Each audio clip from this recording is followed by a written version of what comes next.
మన డిఆర్‌డిఓ ఇంకొక integrated air defence system 3 QRSAM, VSHORAD and direct energy weapon మూడిటిని ప్రయోగించింది సార్. 3 చాలా సక్సెస్‌ఫుల్‌గా వాటి పని చేశాయని చెప్పి డిఆర్‌డిఓ ప్రకటించింది. ఆపరేషన్ సింధూర్ తర్వాత మన ప్రభుత్వం కానివ్వండి, త్రివిధ దళాలు వీళ్ళందరూ కూడా మన ఎయిర్ డిఫెన్స్ 4 లేయర్స్ ఏదైతే ఉందో దాన్ని ఇంకా పటిష్టం చేసే భాగంలోనే దీన్ని చేశారని అనుకోవచ్చా sir? Or something more than that అని ఏమన్నా అనుకోవచ్చా? మీరెలా చూస్తారు సార్ దీన్ని? అంటే ఇది మనకు సుదర్శన్ చక్ర గురించి మనం గత ఎపిసోడ్‌లో మాట్లాడాము. ఇది కూడా ఒక విధమైనటువంటి సుదర్శన్ చక్ర లాంటి మన ఎయిర్ డిఫెన్స్ ఏదైతే అవుతుందో దానికి సంబంధించినటువంటి అంశాలు ఇవన్నీ కలిపితేనే రేపు సుదర్శన్ చక్ర అవుతుంది. సుదర్శన్ చక్ర అన్నది ఒక S-400 S-500 సంబంధించిన విషయమే కాదు. షార్టెస్ట్ రేంజ్ నుంచి తీసుకుని లాంగెస్ట్ రేంజ్ వరకు మల్టీ లేయర్, మల్టీ డొమైన్ మనకు సెక్యూరిటీ దేశానికి భద్రత కలిగించేటువంటి దిశగా సుదర్శన్ చక్రం అనేది వాళ్ళు రూపొందించారు.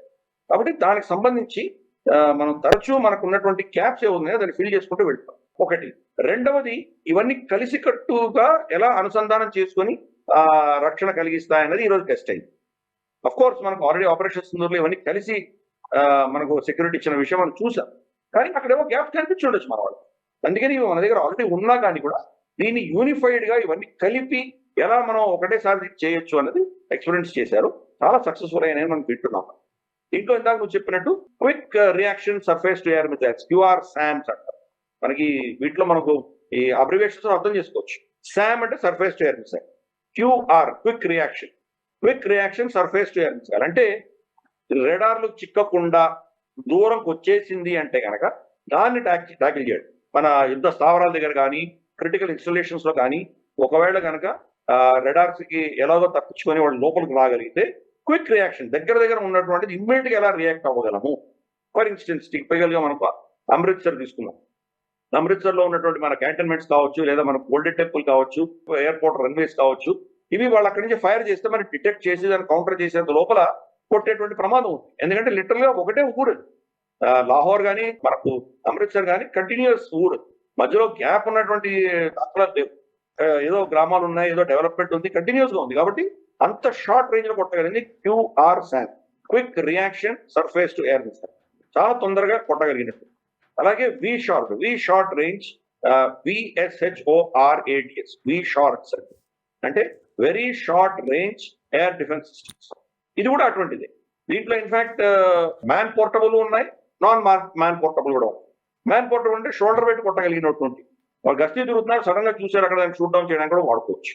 లేదు దాన్ని ఆల్రెడీ ఇన్స్టాల్ చేస్తే కనుక కంప్యూటర్ రీడ్ చేసి దాన్ని కౌంటర్ చేయగలిగినటువంటి ఒక టెక్నాలజీ. ప్లస్ మూడవది డైరెక్టెడ్ ఎనర్జీ వెపన్ అన్నది మనకు లేమన్ లాంగ్వేజ్ లో పామరుడు అర్థం చేసుకునే భాషలో మనం చెప్పాలంటే ఒక laser weapon. Directed energy weapon, దాంట్లో ఎనర్జీయే వెళ్తుంది. అంటే అక్కడ ఉన్నటువంటి ఏదైతే డ్రోన్ కానీ ఏదైతే తిరుగుతుందో దాన్ని ఈ యొక్క రే మాదిరి పెట్టి ఒక లేజర్ బీమ్ లాంటిది పెట్టి దాన్ని కాల్చేస్తారు. ఒకసారి దాని కన్నం పడి దానికి కనుక దాన్ని ఏవియానిక్స్ దెబ్బతినిందంటే అది అలాగే పడిపోతుంది. కాబట్టి దానికి పెద్ద బాంబులు వాడి దానికి పెద్ద కష్టపడాల్సిన అవసరం లేదు. ఈ యొక్క డైరెక్టెడ్ ఎనర్జీ వెపన్ గురించి కూడా మనం డిఫెన్స్ రౌండప్ లో గతంలో వెపన్స్ సెక్షన్ లో మాట్లాడాం. మనం మన ప్రేక్షకులు దాన్ని పాత ఎపిసోడ్ చూడవచ్చు. డైరెక్టెడ్ ఎనర్జీ వెపన్ మీద కూడా చాలా రీసెర్చ్ జరుగుతోంది. మనకు ఉన్నటువంటి క్షమతని రాబోయే సంవత్సరం లోపు బహుశా దాన్ని డబుల్ చేసేటువంటి ప్రయత్నాలు జరుగుతున్నాయి. ఇప్పటికి ఆల్రెడీ మన దగ్గర ఉన్నది. కానీ ఈ మూడు కలిసి మనకు QRSAM కావచ్చు, వి షార్ట్స్ కావచ్చు, లేదా TEW కావచ్చు, వ్యక్తిగతంగా ఇవి బాగానే పనిచేస్తుండొచ్చు. కానీ మూడింటిని అనుసంధానం చేసినప్పుడు మనకు వస్తున్నటువంటి థ్రెట్, ఎటువంటి థ్రెట్, దానిని కౌంటర్ చేయడానికి ఈ మూడిట్లో ఏ శక్తి వాడాలి అని ఆ ప్రోటోకాల్ సిస్టమ్ నిర్ణయిస్తుంది. అది బాగా టెస్ట్ చేశారు. టెస్ట్ చేసి అద్భుతమైన రిజల్ట్స్ ఈరోజు చూసాము. కాబట్టి ఈ యొక్క అర్జెంట్ గా మనం చూస్తే కనుక ఈ టెస్ట్లు ఎందుకు జరుగుతున్నాయి, ఇంత దీని మీద ఎందుకు ఫోకస్ పెడుతున్నామంటే కనుక ఆపరేషన్ సింధూర్ లో మనం నేర్చుకున్నటువంటి పాఠాలు ఒకవేళ మళ్ళీ ఆపరేషన్ సింధూర్ కంటిన్యూ అయి రాబోయే కొన్ని రోజుల్లోనో, వారాల్లోనో, నెలల్లోనో మళ్ళీ ఆపరేషన్స్ అంటూ వస్తే కనుక ఈ గ్యాప్స్ ని పూడ్చే దిశగా మన ప్రభుత్వ యంత్రాంగము, ఫోర్సెస్ వీళ్ళందరూ కూడాను ఈ టెస్ట్లు ఇవన్నీ చేసి ఆ గ్యాప్స్ ని ఫిల్ చేస్తుంది.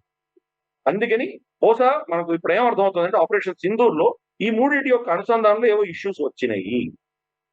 బహుశా ఇండివిజువల్ కమాండ్ సిస్టమ్ పట్టగలిగారు. ఇవి సీమ్లెస్ గా 3 కలిసి కొట్టగలిగినటువంటి ఎక్స్పెరిమెంటేషన్ చేశారు. కాబట్టి వండర్ఫుల్, చాలా అద్భుతం. ఆ, మనకు వాళ్ళకి థాడ్, తర్వాత పేట్రియట్ ఇటువంటివన్నీ గ్లోబల్ గా ఉన్నాయి. మనం ఇటువంటిదే భారతదేశంలో తయారు చేస్తాం. భారతీయ జుగాడ్ అంటాం. టెక్నాలజీస్ ఎక్కడి నుంచి తెచ్చుకుంటున్నాం. కొన్ని రష్యా నుంచి తెచ్చుకుంటున్నాం, కొన్ని ఇజ్రాయెల్ నుంచి తెచ్చుకుంటున్నాం, కొన్ని ఫ్రాన్స్ నుంచి, కొన్ని మనమే తయారు చేసుకున్నాం. వీటిని అన్నింటినీ అనుసంధానం చేయగలిగినటువంటి కెపాసిటీ మన దగ్గర. ఆ అస్త్రాలు ఆ దేశంలో సరిగ్గా పనిచేయట్లేదు. S-400 రష్యాలో పెద్దగా పనిచేయట్లేదు.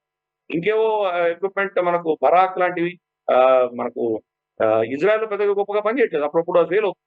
కానీ వాటిని ఇంటగ్రేట్ చేసి మనం దీన్ని అద్భుతమైనటువంటి రిజల్ట్ సాధిస్తున్నామే, అది మన యొక్క గొప్పతనం. కాబట్టి ఈ యొక్క టీం అందరినీ కూడాను ఇంత అద్భుతంగా దీన్ని ఇంటగ్రేట్ చేసినందుకు దీన్ని సుదర్శన్ చక్ర అన్నటువంటి పెద్ద ఏమంటారంటే ఒక పెద్ద ప్రాజెక్ట్ కి సంబంధించి దాంట్లో ఉన్నటువంటి డిఫరెంట్ అంశాలలో ఇది ఒక కీలకమైన అంశం కాబోతున్నది. వీళ్ళందరినీ కూడా మనం అభినందిద్దాం. ఈ వీడియో మీకు నచ్చినట్టయితే లైక్ చేయండి, 10 మందికి షేర్ చేయండి. అలాగే కామెంట్ల రూపంలో మీ అభిప్రాయాలను మాతో పంచుకోండి. Nationalist hub group of channels ను సబ్స్క్రైబ్ చేసుకుని తెలుగునాట జాతీయవాద జర్నలిజాన్ని ప్రోత్సహించండి. ఈ వీడియో కింద ఉన్న బెల్ ఐకాన్ పై క్లిక్ చేయడం మర్చిపోవద్దు.